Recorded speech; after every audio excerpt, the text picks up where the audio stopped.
రాష్ట్రాల్లో పటాకుల వ్యాపారులంతా దీపావళి వేళ హ్యాపీగా వ్యాపారాలు చేసుకుంటున్నారు. కానీ ఉమ్మడి పశ్చిమ గోదావరి జిల్లాలో మాత్రం వ్యాపారులు కన్నీళ్లు పెట్టుకుంటున్నారు. నిన్న కురిసిన వర్షానికి బాణసంచా షాపుల చుట్టూ కూడా భారీగా వరద నీరు వచ్చి చేరింది. కొన్ని షాపుల్లో కూడా వరద నీరు వచ్చి చేరింది. కొనుగోలుదారులు ఎవరూ షాపుల వైపు రావడం లేదు. లక్షల్లో పెట్టుబడి పెట్టి ఇప్పుడు వర్షపు నీటిలో మునిగిపోవాల్సిన పరిస్థితి ఏర్పడిందని వ్యాపారులు ఆవేదన వ్యక్తం చేస్తూ ఉన్నారు.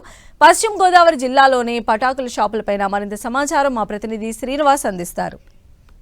దీపావళి పండగ అంటేనే బాణాసంచాతో పిల్లలంతా కూడా సందడి చేస్తూ కూడా పండగను ఎంజాయ్ చేస్తూ ఉంటారు. అయితే పండగకు సంబంధించి బాణాసంచా దుకాణాలు అయితే కూడా 2-3 రోజుల పాటు ఎక్కువగా వ్యాపార లావాదేవీలన్నీ కూడా జరిగిస్తూ ఉంటాయి. అయితే అకస్మాత్తుగా నిన్న రాత్రి కురిసినటువంటి వర్షంతో ఏలూరులోని అలాగే ఉమ్మడి పశ్చిమ గోదావరి జిల్లాలోని అనేక బాణాసంచా దుకాణాలకు సంబంధించి కూడా మొత్తం నీటిలో మునిగిపోయి తేలియాడుతున్న విజువల్స్ అయితే కూడా మనం స్పష్టంగా చూడొచ్చు.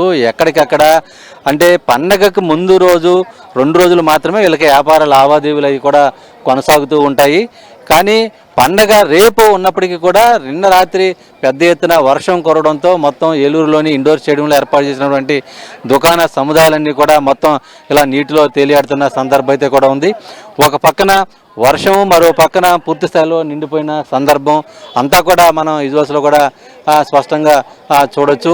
అటు నగరపాలక సంస్థకు సంబంధించిన అధికారులు ఈ మొత్తం అంతా కూడా ఈ నీటినంతా కూడా బయటకు తోడేందుకు ప్రయత్నాలు కూడా చేస్తున్న సందర్భం అయితే కూడా ఉంది.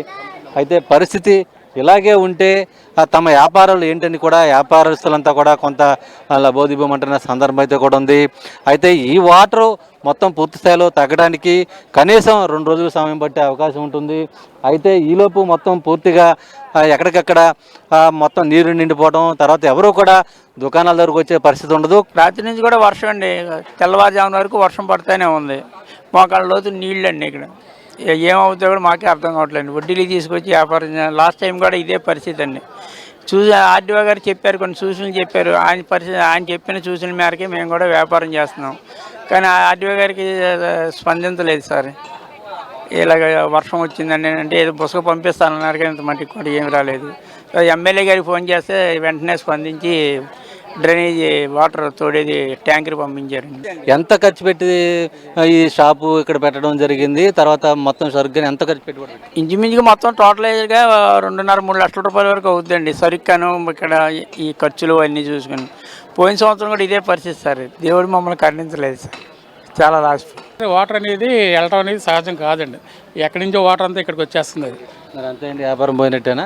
వ్యాపారం అనేది ఇప్పుడు వస్తే యాక్చువల్గా అయితే 25% జరగాలండి. అది ఇప్పుడు వరకు మాకు పైసా ఏర్పాటు అని వ్యాపారం అనేది జరగల. ఏంటండి పరిస్థితి, ఎలా ఉంటుంది? శనివారం షెడ్లు ఏమో పొద్దున్న అప్ చెప్తానని చెప్పారండి. శుక్రవారం నైట్ ఏమో డ్రా తెస్తానన్నారండి. మెయింటెనెన్స్ అయితే ఏమీ బాగాలేదండి. తర్వాత ఏమో వచ్చేటప్పటికి షెడ్లు ఏమో లాస్ట్ ఇయర్ కూడా ఇదే పరిస్థితి జరిగిందండి. ఇక్కడేమో వేపించినాం, అలాగే రౌండ్ సర్కిల్ వేపిస్తామని చెప్పారండి. కానీ లాస్ట్ టైం మళ్ళీ అలాగే వేసారండి.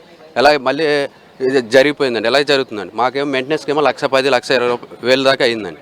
సరుకు వచ్చేటప్పుడు 4-5 లక్షల రూపాయలు సరుకు తెచ్చుకున్నాం. ఇప్పటికి వచ్చి రూపాయి బిల్లు అమ్మలేదండి. అమ్మో కూడా తెలియట్లేదండి. అదండి మా పరిస్థితి. అయితే అధికారులు ఫీజులు కట్టించుకోవడంలో చూపుతున్న శ్రద్ధ, తమకు సౌకర్యాలు సరిగ్గా కల్పించడం లేదనేది కూడా వ్యాపారస్తులు కొంత ఆగ్రహం వ్యక్తం చేస్తున్న పరిస్థితులు ఇదే కూడా ఉన్నాయి. అదృష్టశాత్తు పెను ప్రమాదం తప్పిందని చెప్పి కూడా వ్యాపారస్తులు చెబుతున్న పరిస్థితి. మరోవైపు ఒక పక్కన వర్షం నీటిలో షాపులన్నీ తేలియాడుతూ, మరో పక్కన అరకొర సౌకర్యాలతో తాము ఏ విధంగా వ్యాపారాలు చేసుకోవాలని కూడా వ్యాపారస్తులు ప్రశ్నిస్తున్న సందర్భం అయితే కూడా ఉంది. ఇది ప్రస్తుతం ఏలూరులో నెలకొన్న పరిస్థితి. వీడియో ప్రసాద్తో శ్రీనివాస్, 10 టీవీ, ఏలూరు నుంచి.